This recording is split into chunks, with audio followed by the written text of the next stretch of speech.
it continues to evolve and change, and we have to strive to be better, even when we think we've made improvements, right? And right now, I'm incredibly proud of our chief and his command staff and our rank and file officers.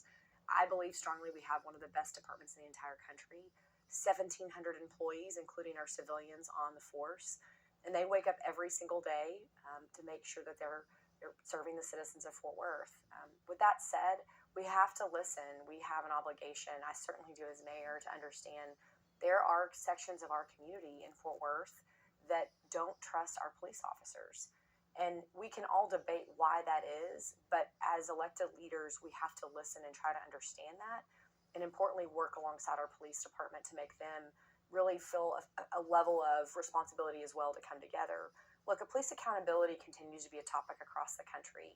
And I've said since I ran, I probably told you this before, that I think to be a good mayor, you have to be pro-police and pro-community at the same time.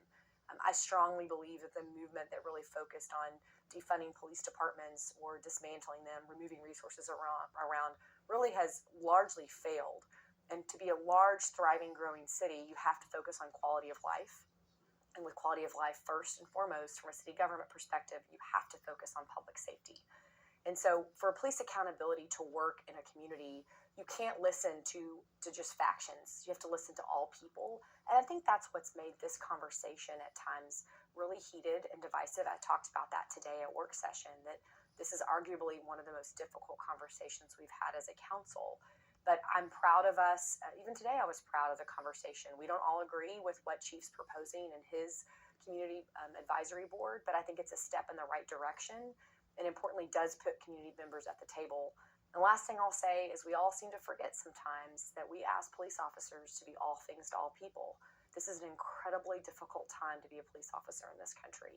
And I wake up every day thankful that there are men and women willing to wear a uniform for Fort Worth PD. And importantly also for our first responders, both with MedStar and the Fort Worth Fire Department, our code compliance officers, they're all part of this network of public safety. So you can't lose sight of the difficulty of the job, at the same time acknowledging that there are problems in policing and we have to strive to be better, not just this department in Fort Worth, but really across the country as well. You talk about men and women wearing the uniform, and the first thing I thought about was, one of the things that has changed is starting down that road of the Race and Culture Task Force, asking for a better representation of the actual community in its police department. I know that's something that's been worked on. I point to you, but by the chief, by Sure. the police department, at large.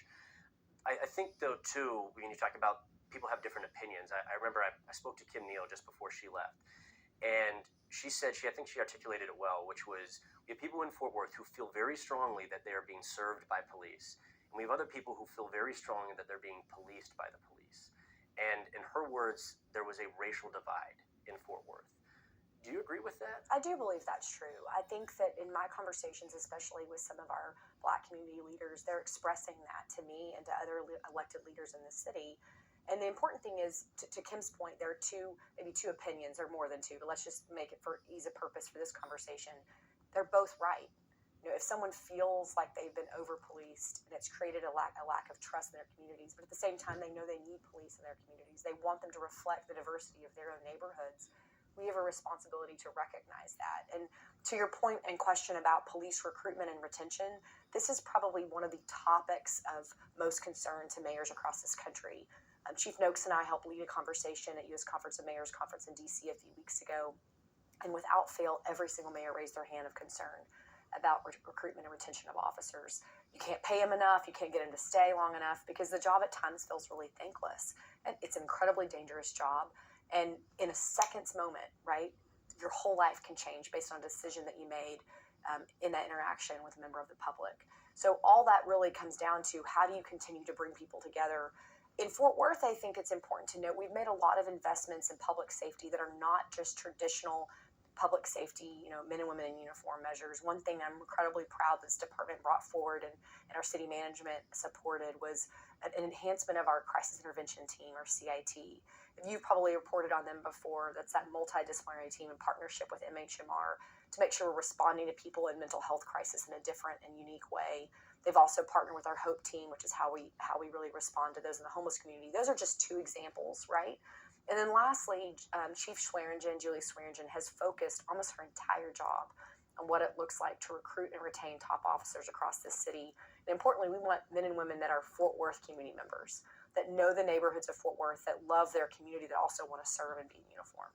I think you touched on a lot of things there, I guess. I'll circle back a little bit to Kim Neal a little bit. She mentioned when she left, and I asked her thoughts on the police oversight board, and she said if that's what people feel like they need to feel like they're getting transparency and accountability from their police department, then I'm all for it. It was kind of like, if that's what people need, then go for it. Obviously, when that came up on election night back on, was it November 8th, you voted against it, as did 4 other council members, and it failed 5-4 in a very long, heated meeting. Well, I'd say emotional, maybe more than heated. Yeah. Why did you vote against it? I know you spoke about it then, but why did you vote against it?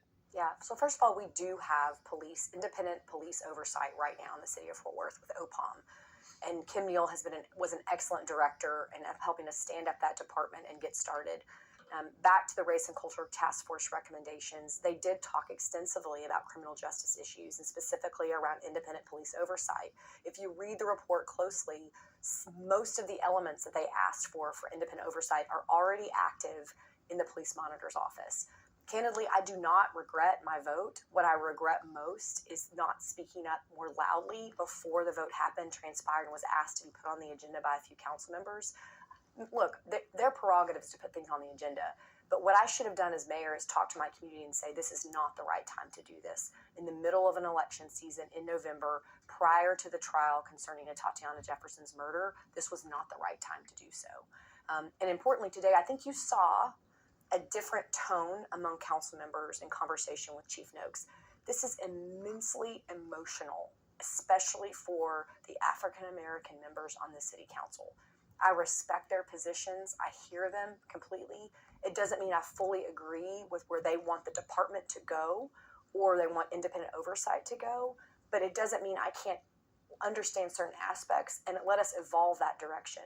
I said today's presentation by Chief Noakes is a start in the absolute right direction for police accountability and putting community at the table. And where that leads next, I don't know, but I get to help lead that conversation. People kept saying there's room for both of those, but I mean, the very beginning of your answer to that question was, well, we have the Office of Police Monitor. People were already using the Office of Police Monitor as a reason for why maybe we didn't need oversight, independent of what that committee was made up of and subpoena power and who was on it. It was, well, we already have that. And I just feel like, well, now if there's another committee coming, is there truly room for both? I guess my question is, what version of, beyond policy, right? So we're already talking about Office of Police Monitor already does policy. This looks like it would do policy, but with the they do policy and investigations, remember. So any citizen can submit something to them to be investigated by the police department.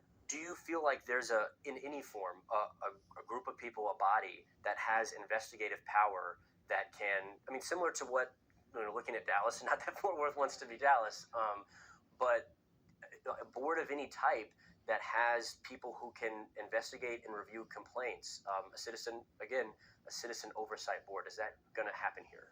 I can't predict the future. I can just tell you where my reservations lie right now. I think there's a lot of redundancy in potentially putting in another task force, another committee. The caveat to that is we're never afraid of task force and committees in the city of Fort Worth or any other city for that matter. And what I want to see happen is encourage Chief Noakes to get the list of people right around the table. He's currently proposing 19.